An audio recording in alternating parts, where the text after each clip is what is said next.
रंजानी जारां सानजे सोरां जाबाय गोथार फुंबिलि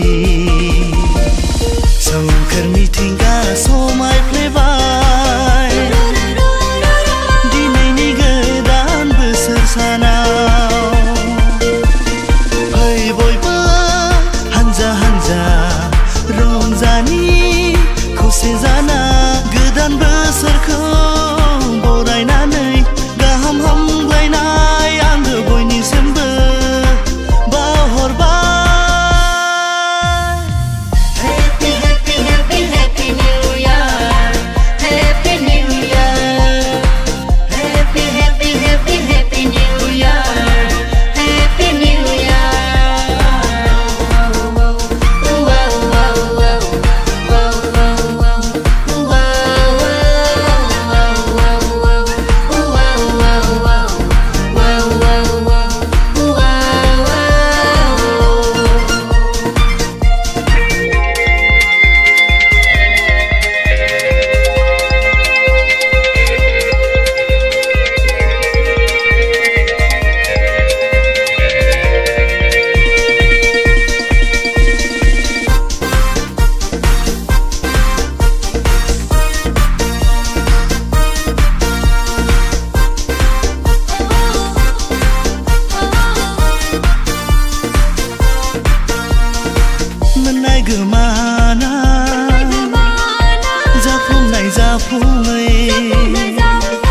सुखु दुखुनि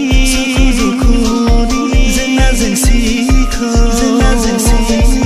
मोननाय गोमानाय जाफुंनाय सुखु दुखुनि जेंना जेंसिखौ सौसिबोबाय जों मिजिंखौ संनानै सौसिबोबाय जों मिजिंखौ संनानै गारबोबाय बारग'हरबाय बै समखौ गोजाम बोसोरखौ गारबोबाय बारग'हरबाय बै समखौ गोजाम बोसोरखौ आगानजों आगान सुरबोनानै सफैबाय दिनै गोदान बोसोर।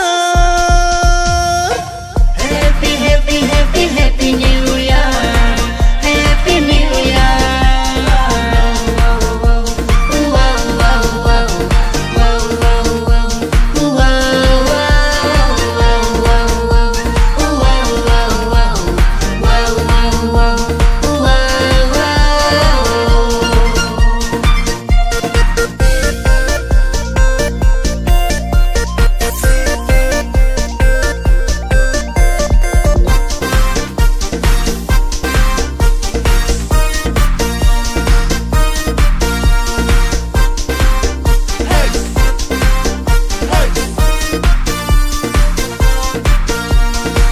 मावनाय दांनायफोरखौ दान्दिसे दोनथ'नानै गोजाम गोसोफोरखौ गोथारै सुस्रांनानै मावनाय दांनायफोरखौ दान्दिसे दोनथ'नानै गोजाम गोसोफोरखौ गोथारै सुस्रांनानै आवगायबोदो बयबो खौसेनि बान्दोजों आवगायबोदो बयबो